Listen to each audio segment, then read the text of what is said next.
على الكفي صلاة الله على شافي سلام الله سلام الله بمحي الدين خلصنا من البلوى يا الله.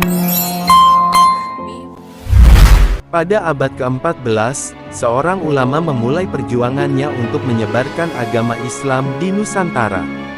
Beliau dikenal sebagai Sunan Gresik, seorang ulama yang paling senior di antara para ulama Wali Songo. Nama beliau adalah Syekh Maulana Malik Ibrahim.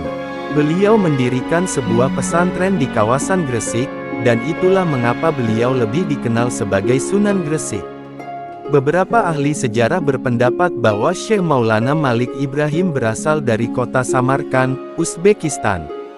Mesman, yang menyunting babat tanah Jawa, termasuk di antara ahli sejarah yang mendukung pendapat ini. J.P. Mouhe, seorang ahli epigrafi asal Perancis, berpendapat bahwa Syekh Maulana Malik Ibrahim berasal dari kawasan lain, yaitu Kusantiran. Epigrafi adalah cabang dari arkeologi yang mempelajari benda-benda bertulis dari masa lampau. Orang yang mahir dalam epigrafi disebut sebagai epigraf. Pada batu nisan makam Sunan Gresik, terdapat sebuah tulisan yang berhasil dienkripsi dengan baik oleh J.B. Moket. Skripsi ini dikutip oleh Agus Sunyoto dalam bukunya, Atlas Wali Songo. Di batu nisan tersebut tertulis, "Inilah makam almarhum Al-Makfurlah yang mengharap rahmat Allah yang maha luhur, guru kebanggaan para pangeran, tongkat penopang para raja dan menteri, siraman bagi kaum kafir dan miskin, syahid yang berbahagia, dan lambang cemerlang negara dalam urusan agama." Al-Malik Ibrahim yang terkenal dengan nama Kakek Bantal, berasal dari Han. Semoga Allah melimpahkan rahmatnya dan ridanya, serta menempatkannya di dalam surga. Beliau telah wafat pada hari Senin, tanggal 12 Rabiul Awal tahun 822 Hijriah. Quick dalam bukunya, New Light on Coming of Islam to Indonesia, juga dikutip oleh Agus Sunyoto dalam Atlas Wali Songo, menganggap bahwa Sunan Gresik merupakan tokoh yang pertama kali menyebarkan agama Islam di tanah Jawa.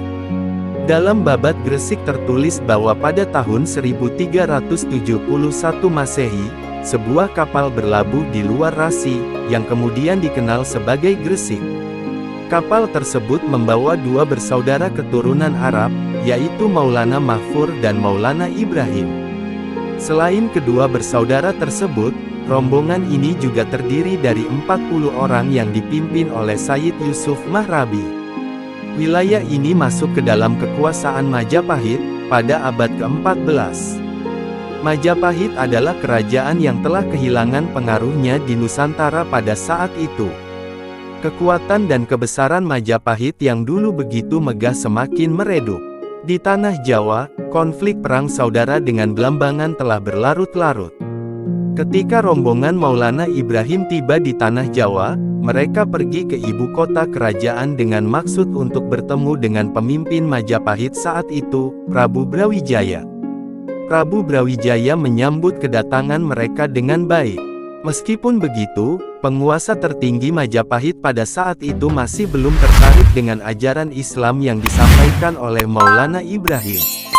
Pemimpin Majapahit kemudian mengangkat Maulana Ibrahim sebagai sahabat, tetapi pelabuhan Gresik tetap dalam kendali Majapahit. Prabu Brawijaya, yang melihat sifat injeksi dan luasnya ilmu yang dimiliki oleh Maulana Ibrahim, memberikan kepercayaan kepadanya. Prabu Brawijaya juga mengizinkan Maulana Ibrahim untuk menyebarkan Islam di Gresik. Sumber-sumber lokal mencatat bahwa Malik Ibrahim pertama kali mendarat di desa Sembalo, bagian utara Gresik. Proses penyebaran agama Islam dimulai di desa Pasucen. Di desa ini, Malik Ibrahim membangun sebuah masjid. Malik Ibrahim juga terlibat dalam aktivitas perdagangan di pelabuhan, terutama di pelabuhan Desa Romo. Menurut cerita setempat, Rumoh berasal dari kata Rom atau Persia. Setelah merasa bahwa penyebaran Islam di Sembalun sudah cukup berhasil, Maulana Ibrahim pindah ke desa Sawo, pusat grosir. Tidak lama kemudian, Malik Ibrahim pergi ke ibu kota Majapahit dan bertemu dengan Prabu Brawijaya untuk menyampaikan agama Islam. Prabu Brawijaya masih enggan untuk mengikuti ajaran Islam, namun dia memberikan sebidang tanah di pinggiran Gresik sebagai hadiah kepada Malik Ibrahim. Tanah yang diberikan oleh Prabu Brawijaya ini kemudian dikenal sebagai Desa Gapura. Di desa ini, Malik Ibrahim membangun sebuah pesantren sebagai pusat pendidikan agama Islam. Proses penyebaran agama Islam yang dilakukan oleh Syekh Maulana Malik Ibrahim semakin berkembang di pesisir utara, dan agama Islam mulai dianut oleh penduduk Jawa. Meskipun terdapat perbedaan dalam rujukan sejarah mengenai Syekh Maulana Malik Ibrahim, terdapat kesamaan dalam perjuangan beliau untuk menyebarkan agama Islam yang berpusat tidak jauh dari ibu kota Majapahit.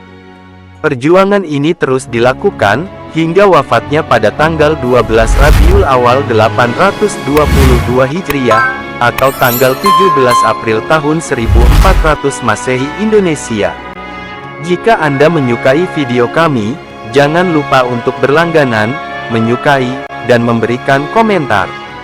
Nyalakan loncengnya agar mendapatkan notifikasi dari video terbaru kami. Terima kasih. Jadi, itulah kisah atau sejarah Sunan Gresik. Semoga kisah ini bermanfaat, dan mohon dimaafkan jika ada ketidakakuratan dalam penyampaian, karena kesalahan tersebut berasal dari saya pribadi sebagai manusia biasa. Sampai jumpa di kisah-kisah menarik yang penuh makna berikutnya.